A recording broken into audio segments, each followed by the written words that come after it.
Halo, kamu sedang mendengarkan Kilas Kabar Nusantara. Podcast persembahan KG Radio Network menyajikan berita harian yang mengangkat keunikan dari berbagai wilayah Indonesia. Kilas Kabar Nusantara dapat juga didukung oleh pengiklan loh. Jajaran Polresta Banjarmasin bakal menindak tegas pedagang yang nekat menjual petasan saat bulan Ramadan.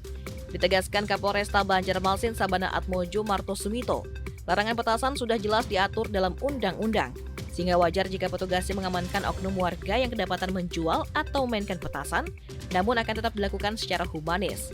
Adapun terkait dengan bunga api atau kembang api, Sabana menyatakan bahwa itu berbeda dengan petasan dan tidak dilarang, di mana penggunaannya diarahkan ke atas langit dan cenderung tidak mencelakai orang lain. Duh, pusing banget ngelamar kerja. Woi, apa kabar lu? Lah, muka lu kok kusut banget sih? Lagi kenapa? Mungut banget nih gue, lagi nganggur 3 bulan. Udah ngelamar kerja sana-sini, tapi belum keterima. Lu ada saran nggak? Wah, kalau gitu lu mesti banget dengerin podcast Obsesif yang ngebahas soal tips rekrutmen seputar dunia kerja sampai urusan perjanjian kerja. Hah? Beneran? Beneran dong, podcast Obsesif season kelima ini pas banget kolaborasi bareng HRD Bacot dan SSAJ and Associates. Jadi pasti cocok banget deh buat fresh graduates yang pengen dapet tips sukses masuk dunia profesional kayak kita ini. Buat kamu, para fresh graduates yang pengen tahu serba-serbi dunia kerja profesional, serta hak dan kewajiban karyawan dan perusahaan, yuk dengerin podcast Obsesif, persembahan Medio by KG Media. Tiap Kamis dan Minggu, hanya di Spotify. Medio, siniar cerdas tanpa batas.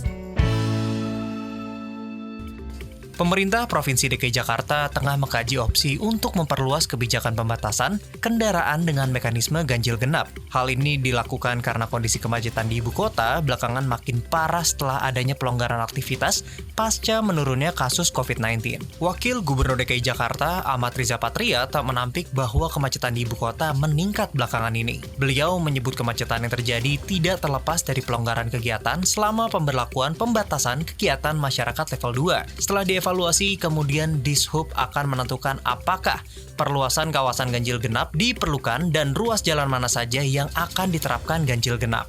Jelang Ramadan, harga komoditi pangan di Makassar mengalami kenaikan, utamanya yang ada di pasar tradisional. Hal itu diakui penjabat Direksi PD Pasar Makassar, Tamrin Mensa. Ia mengatakan pihaknya telah membentuk tim komoditi yang disiagakan di setiap pasar untuk memantau pergerakan harga pangan. Hasilnya terjadi lonjakan harga pada beberapa kebutuhan pokok. Sebut saja telur dari sebelumnya Rp38.000 per rak, kini menjadi Rp40.000. Harga bawang putih juga mulai naik dari Rp25.000 per kilo menjadi Rp30.000.